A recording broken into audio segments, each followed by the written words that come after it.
sobre a caridade? Posso brindar minha... Eu queria que ele lesse aqui depois, ô David. Vamos pedir pra ele ler aqui depois esse comentário que tá aqui embaixo, ó. Que foi um comentário que ele fez. Isso é verdade, ô Alexandre? Isso é verdade? Do pecado de morte. Sim, eu cheguei a comentar isso na live do Michel Oliveira. Só que eu não ia fazer isso. Só que eu não expliquei em detalhe sobre o que aconteceu nesse dia. Ó, o Alexandre vai explicar. Ele vai explicar, ó. A igreja dele, irmão, ensina que o pecado sexual, a pessoa perde a salvação. E lá tem um monte de casos de pessoas que ficou com problema, outras que tirou a própria vida. E ele é a prova disso. O parente dele aí, ó, quase foi pro brejo por causa dessa doutrina maligna. Não, que tem deixa eu explicar. Eu posso explicar? Vocês não deixam eu explicar, ué? Difícil. Pode explicar, Josafá? Pode, lógico, pode. Deve. Quando eu entrei na live do Michel Oliveira, vou ser sincero, eu não preciso mentir, trabalhar em cima da mentira. Quando eu entrei, fui tratado, fui bem recebido na live deles, a Marcela mesmo, me receberam bem, igual vocês estão me recebendo aqui. Às vezes eu dou uma cutucada, mas fui bem recebido na live deles. Então, o que acontece? Quando eu cheguei na live, o irmão me fez a pergunta sobre o meu amiguinho, se eu tivesse um amiguinho lá na igreja e tal e tudo mais, e se ele fosse expulso da igreja por causa do... Aí eu citei um exemplo no caso do meu avô. Só que no caso, quando o meu avô, ele já tinha pecado, só que o meu avô não tinha uma boa conduta. Depois que a minha avó faleceu, ele envolveu com tudo quanto é tipo de mulher. Ele não voltou a arrependimento. Aí aconteceu, no caso do suicídio, foi através de uma discussão que gerou através da minha tia, porque como meu avô era idoso, ele gastava o dinheiro com as mulheres, não comprava coisa para comer, então a minha família foi intervir. Aí no que com meus filhos foi intervir,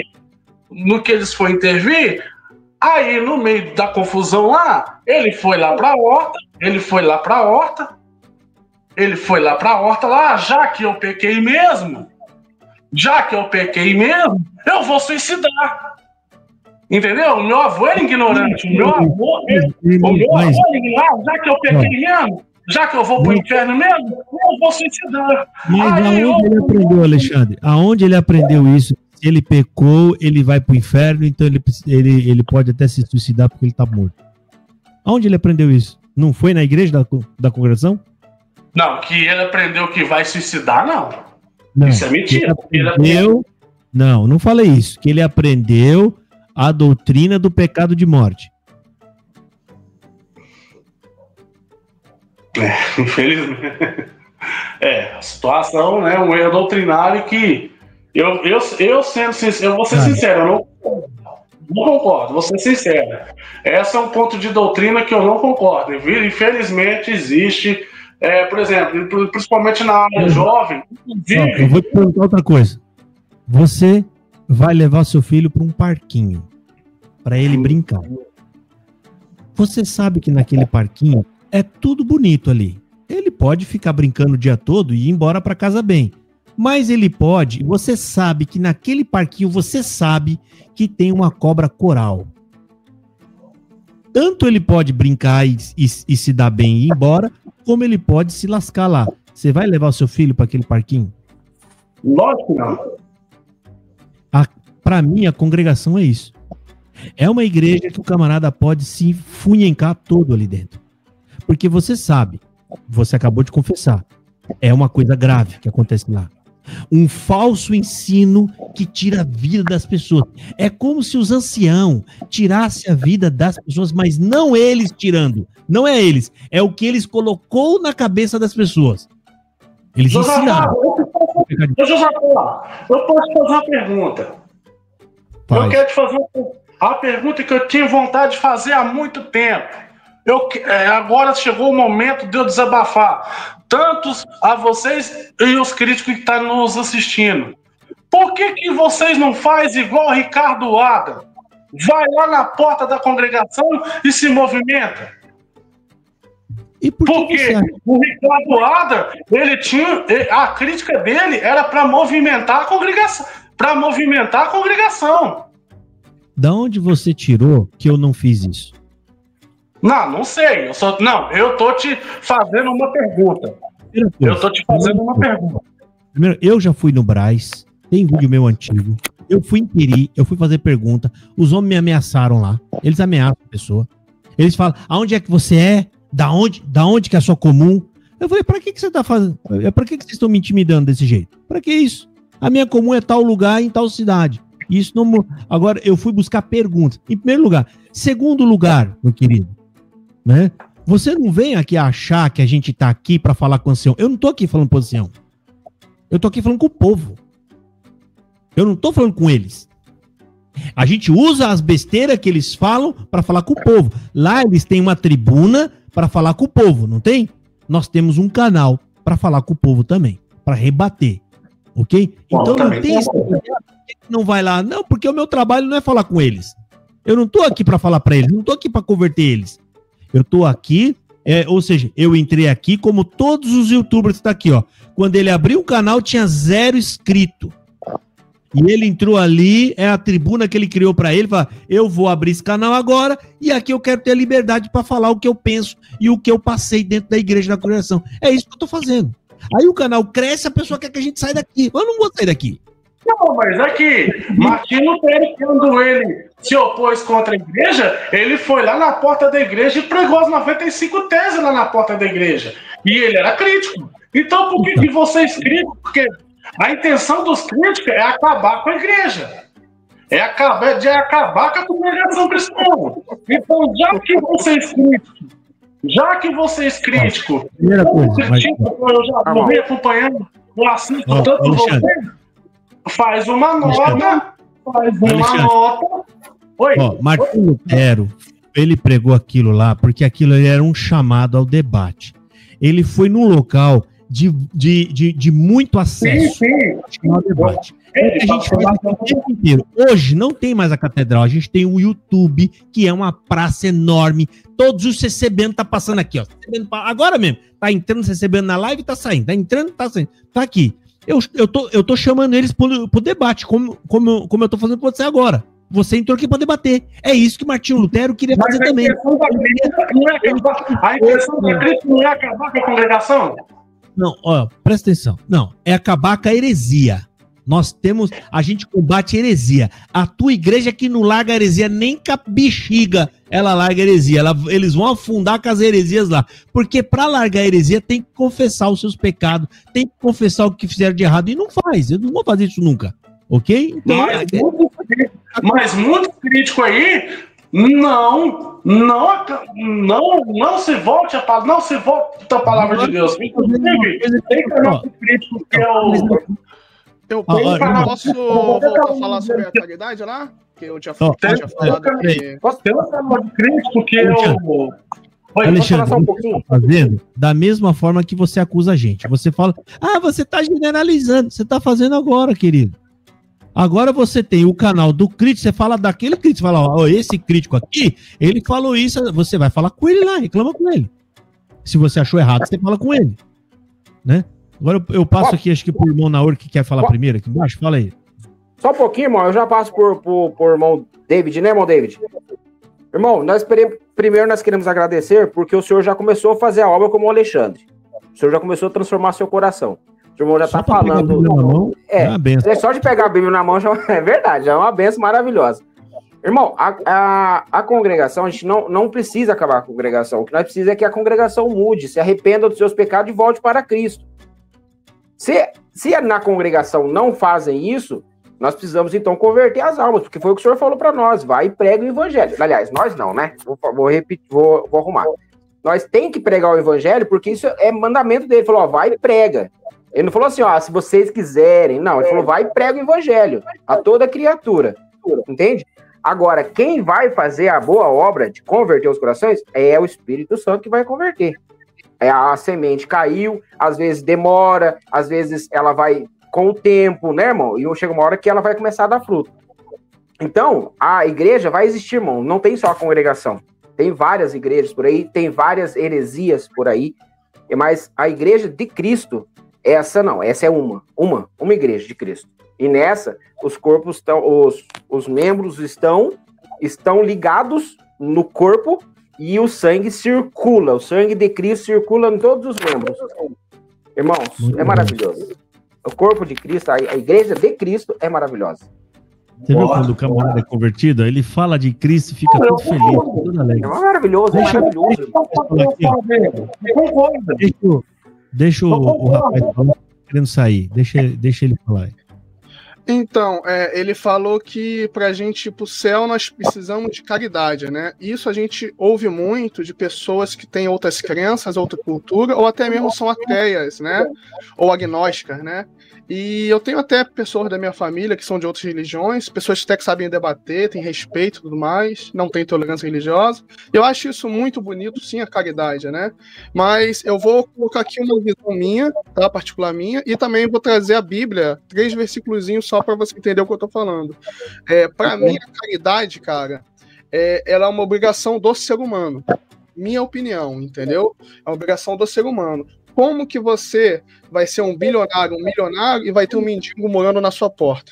A caridade também não é só sobre doar comida ou dinheiro, às vezes é sobre doar seu tempo, às vezes é sobre doar sua sabedoria, seu coração, seus ouvidos, às vezes você precisa desabafar. A caridade é muito extensa do que só doar o dinheiro, entendeu? E eu acho que isso é uma obrigação do ser humano, sabe por quê? A gente aprende isso na Bíblia ou aprende até isso na natureza, porque a gente vê, por exemplo, as formigas. No inverno, elas já juntam comida pro inverno para toda a aldeiazinha lá de formiga, não esqueci o coletivo de formiga, desculpa, para todas as formigazinhas comerem, assim como os índios, né? Quando um fica doente, o outro vai lá e ajuda. Eu acho que isso é uma obrigação do ser humano que muitas das vezes nós perdemos por não termos mais o amor um com os outros. Tá? Mas eu não acho que isso daí tem nada a ver que a caridade vai te trazer a salvação. Não tem a ver. Entendeu? O amor a Deus, etc., até você poderia considerar. Agora, a caridade não. Por quê? Até mesmo, vou colocar 2 versículos ali na live, que fala no Novo Testamento, né? Aqui é Atos, não consegui aqui porque é muito grande. Atos 2, 44, 45. Todos os que criam mantinham-se unidos, que está falando lá da igreja de Atos. Tudo em comum. Vendendo suas propriedades e bens, distribuíam cada um conforme a sua necessidade. Aí, continuando. Agora, Atos 4, 32, 35. A multidão dos que creram em um coração e alma, ninguém se considerava unicamente sua coisa alguma que possuísse, mas tudo compartilhavam. Não haviam necessidade entre eles, pois que possuíam terras ou casas ou vendiam, traziam dinheiro da venda e colocavam aos pés dos apóstolos, que distribuíam segundo a sua necessidade cada um. Aqui também está dizendo, porque hoje nas igrejas, até principalmente, a gente dá o dízimo, a gente dá as ofertas, né? Mas a gente não ajuda os nossos irmãos que estão em volta. Naquela época, pelo que eu estudei, eles tinham até mesmo o costume, vamos supor, eu tenho uma casa de R$1 milhão, né? Eu vou pegar, vou vender 500 mil, vou separar até mesmo para ajudar os irmãos da minha igreja. Além de ajudar a congregação, vou ajudar os irmãos da minha igreja, como, entre aspas, uma caridade, que é uma obrigação. Cara, como que você vai sentar do lado do seu amigo, do seu irmão, até que está na igreja, que está na sua casa, e vendo ele com um sapato, um pé rapado ali, uma calça rasgada? A caridade eu vejo como uma obrigação do homem. Como que você não vai amar o próximo? Entendeu? Se você olhar para o próximo, pô, que o próximo sente fome, sente sede, mas não é esse o principal objetivo da salvação. E aí, nessa parte da Bíblia, uns ajudavam os outros, distribuíam, compartilhavam os seus bens para um ajudar o outro nessa igreja, que eram cristãos judaicos, se não me engano. E aí tem um outro versículo que fala aqui, Atos 5, versículo 3 a 5, da Bíblia NVI, né? Aqui é um versículo aonde aconteceu algo muito, muito interessante. Então Pedro falou a Ananias, né?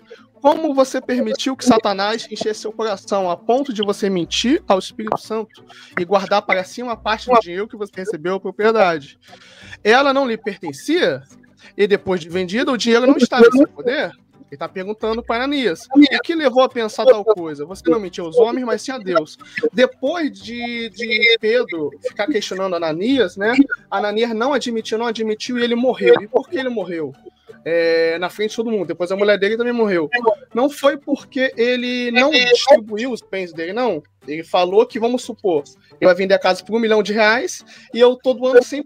Ó, a igreja, tô doando 100% para a igreja, 1 milhão, mas só que na verdade você não vendeu por 1 milhão, tu vendeu por 2 milhões e você tá mentindo. Tá mentindo a Deus e a igreja, entendeu? Então, a importância não está na caridade, está na fé em Jesus Cristo e nos mandamentos de Jesus, entendeu?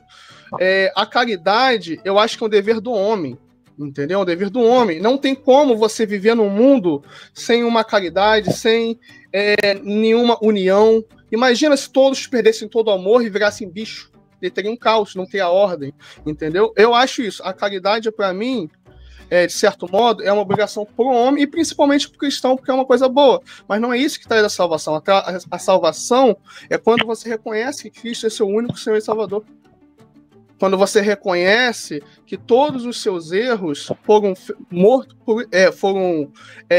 pagos por Cristo, e Cristo morreu por nós. Cara, Jesus tomou soco, tomou chute, apanhou muito, deram para ele vinagre, tudo pela gente. Depois ele morreu pela gente, que aguentou um monte de coisa pela gente. Então, como que você vai colocar que a sua mera caridade, às vezes, a um idoso, a uma criança, vai te trazer salvação? Não vai. Pode edificar o seu caráter, a tua mente, pode até te fazer bem, porque cientificamente, quando a gente ajuda alguém, a ciência está estudando sobre isso, que nos traz algo bom quando a gente ajuda a pessoa. Mas não é isso que traz a salvação. O que traz a salvação é o reconhecimento do nosso pecado, o reconhecimento de Jesus e a transformação de Cristo que ele faz em nós, principalmente através da leitura da Bíblia, que é o que você está pegando aí a Bíblia e lendo agora. A leitura da Bíblia, conversar, estudar. Ponto. É isso que eu tinha para falar. Desculpa aí tomar o tempo de vocês. Esse amor, né, de Cristo é maravilhoso, né, irmão? Você vê a caridade, ela não é sofredora, né? Ela é muito bom quando a gente tenta, a gente não consegue, mas é quando a gente tenta fazer esse amor que Cristo teve por nós com outras pessoas, mas não para ganhar o reino, não para ganhar o céu, não para ganhar outras coisas. A gente faz porque é natural fazer, e nem para se aparecer, né? E aí tem pessoas que fazem, e aí é outra história, né? É bem complicado isso aí. O amor de Cristo é maravilhoso. Alexandre, agora uma dúvida. Agora, eu quero te fazer uma pergunta. É uma dúvida minha. Você falou aqui no começo da live, eu falei, você tem aqui um cooperador de jovens. Você falou, não, eu não sou, eu sou evangelista. Mas eu lembro de uma live que você fez, inclusive até o Michel trouxe aqui, que você falou que você tinha sido levantado para cooperador de jovens e que você ia deixar até a internet, o canal. Eu lembro disso aí. Ele também lembrou, ó. Ele escreveu aqui embaixo, Alexandre, na minha live disse que ele foi levantado para cooperador de jovens. Isso é verdade ou mentira? Não, eu falei aquilo lá, foi uma brincadeira que eu fiz, mas não, no momento algum, eu não... Mas não, quando você falou... Foi uma brincadeira que eu fiz, mas na verdade eu não... em momento algum meu nome foi levantado para o ministério, mas... Peraí. Então você não falou sério. Se a gente buscar a live, vai ver você falando e você diz, não, gente, isso aqui é uma brincadeira. Você falou isso lá. É porque eu tava me enchendo o saco lá, eu tava me enchendo o saco lá, eu peguei, aí eu falei, fui levantado pro cooperador de... Foi uma brincadeira que eu fiz. Eu fui levantado de novo, mas eu não fui pra... Mas na verdade foi uma brincadeira que eu fiz. Deixa eu defender o Alexandre aí.